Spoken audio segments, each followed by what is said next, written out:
सोचो, एक शाम 10 नवंबर 2025 की दिल्ली का सबसे हिस्टोरिक कॉर्नर रेड फोर्ट एक साइलेंट विटनेस है एक ऐसे एक्सप्लोजन का जो सिर्फ सिटी को ही नहीं पूरे नेशन को शॉक वेव से झटका देता है। इमेजिन करना, एक ब्लास्ट जो सिर्फ धुआं और ऐश नहीं बल्कि अनेका सवालों की आग भी छोड़ जाता है। 7 मिनट के अंदर 13 लोग मर जाते हैं, 20 से ज्यादा जख्मी होते हैं और एक एम्प्टी रोड एक बड़ा टेरर मिस्ट्री बन जाता है जिसका हर लीड कहानी से ज्यादा सस्पेंसफुल ट्विस्ट लेकर आता है।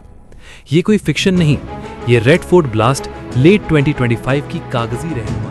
धूप शाम की तरफ बढ़ रही थी। ओल्ड दिल्ली का हर कोने में लोग अपनी डेली रूटीन में थे, लेकिन 5:52 पीएम के थोड़े पहले एक व्हाइट Hyundai i20 एक साइलेंट बॉम्बर जैसा रेड फोर्ट मेट्रो स्टेशन के गेट 1 के पास खड़ी हो जाती है, बिना किसी अलार्म के। सीसीटीवी फुटेज में कार का एंट्री 3:19 पीएम पर कैप्चर हुई। 3 घंटे से ये वहीं पार्किंग स्पॉट पर था। कुछ भी अनयूजुअल नहीं लग रहा था लोगों के लिए। फिर ग्राउंड पर एक मोमेंट आता है जो सबकी सोच को हिला देता है, और फिर बूम! एक ऐसी आवाज जो ओल्ड दिल्ली की इवनिंग काम को चीर देती है। एक ब्लास्ट जो सिर्फ आवाज नहीं बल्कि शॉकवेव है। 40 फीट तक नीचे मेट्रो स्टेशन तक महसूस। चेयर की दुकान की शेल्फ्स हिलती, लोग नीचे भागते, सब जगह पानी का ग्लास गिरता। इस ब्लास्ट से 3 चीजें एक साथ होती हैं: फायर, फियर और अनआंसर्ड क्वेश्चंस। 8 से लेकर 13 तक मरने वालों का नंबर वेरी करता है। लोग कंफ्यूजन में, पर एक बात सर्टेन है कि ये ब्लास्ट एक ताकतवर फोर्स से आया था। सीन पूरा ओल्ड दिल्ली एक हॉरर फिल्म सेट जैसा लगता है। घूमती स्मोक, चुड़ैल जैसी फायर ने आसपास की कार्स को एनगल्फ कर दिया। 22 कार्स, ई रिक्शाज, ऑटो और एक बस, सब फ्लेम में। लोग चीखते, फायर ब्रिगेड 20+ ट्रक्स के साथ आती, पुलिस और एनएसजी स्क्वाड्स बैरिकेड लगाते। मेट्रो स्टेशन के अंदर एक आदमी फूड स्टॉल पर खड़ा था। 1 मिनट शांति, अगले मिनट ट्रेमर से सब panic. People running, some falling, some looking back at the ground that shook like an earthquake. First puzzle: no crater, no wire, no shrapnel. Investigators ने जब rubble को analyze किया, they expected traditional blast markers, craters, nails, shrapnel. लेकिन कुछ भी नहीं मिला। ये blast इतना intense था, पर फिर भी forensic experts को classic clues नहीं मिले। इस वजह से कुछ सीनियर फोरेंसिक एनालिस्ट्स कंक्लूड कर रहे हैं कि ये रिफाइंड एक्सप्लोजिव या यूनिक मैकेनिज्म हो सकता है जो इजीली विजिबल एविडेंस नहीं छोड़ता। ये फर्स्ट वियर्ड क्लू है जो स्टोरी को डीपर मिस्ट्री में ले जाता है। Who was inside that car? Police investigation ने कार की रजिस्ट्रेशन ट्रैक की। ओनर का नाम उमर मोहम्मद या उमर उन नबी निकला, एक Faridabad based doctor. DNA analysis confirm किया कि वही एक ऑक्यूपेंट था ब्लास्ट के टाइम। अथॉरिटीज कहते हैं कि कार में 2 to 3 लोग थे, पर सिर्फ उसी की रिमेन्स मिलती हैं। इससे एक अनआंसर्ड क्वेश्चन बनता है, बाकी लोग कहां गए? कार को पहले कश्मीर के एक आदमी तारिक के पास सेल किया गया था, फिर दूसरे हाथों से पास होती हुई न्यू दिल्ली तक आई। ये चेन ऑफ ओनरशिप का पाथ इन्वेस्टिगेटर्स को एक ऐसे टेरर नेट तक ले जाता है जहां से सिग्नल्स मिल रहे हैं, encrypted sims, ghost connections, unknown handlers. Meanwhile, political leaders tension और blame game में पड़ गए। Security labs का सवाल रेज हुआ।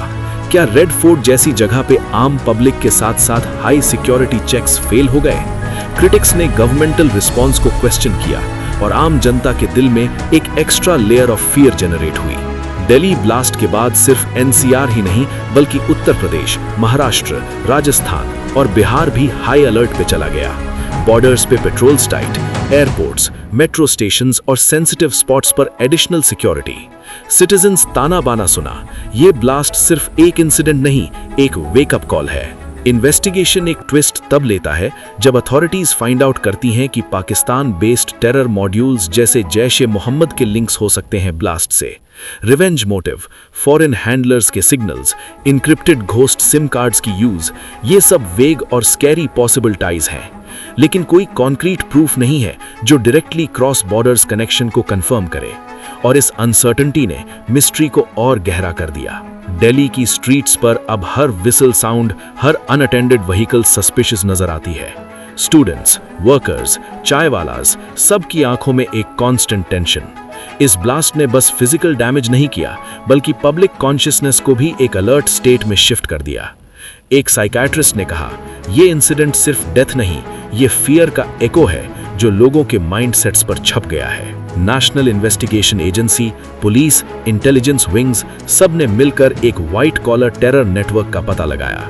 ये नेटवर्क न ट्रेडिशनल फुट सोल्जर्स जैसा था, बल्कि डिजिटल एरा का product, ghost SIM cards, encrypted apps, decentralised commands. इसका मतलब अटैक सिंपल नहीं, प्री प्लान्ड और टेक ड्रिवन था। पर मर्की एविडेंस लाइन एक क्वेश्चन रेज करता है, क्या ब्लास्ट का रियल मास्टरमाइंड अभी भी फ्री है? एक अनऑफिशियल लीड सजेस्ट करती है कि रेड फोर्ट ब्लास्ट सिर्फ ट्रेलर था।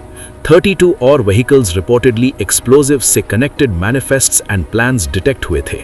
अगर कंफर्म होता तो ये एक सीरियल ब्लास्ट्स का पैटर्न होता, ना कि आइसोलेटेड इंसिडेंट। लेकिन ये सिर्फ एक रिपोर्ट और क्लेम है, जो ट्रू भी हो सकता है और नहीं भी। इस ट्विस्ट ने पूरे इन्वेस्टिगेशन को और ज्यादा इंटेंस और शर्लॉक जैसा बना दिया।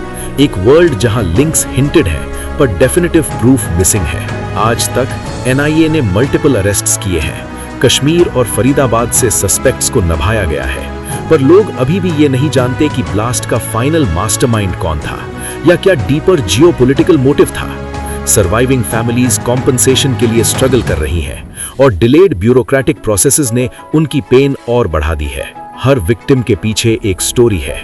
Young students, office workers, street vendors, सब एक नॉर्मल इवनिंग की रूटीन में अटक गए।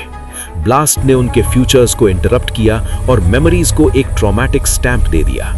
लोकल रेजिडेंट्स अब भी weekly pass through that area with caution, एक सटल फियर जो हर हार्ट बीट के साथ जुड़ चुका है।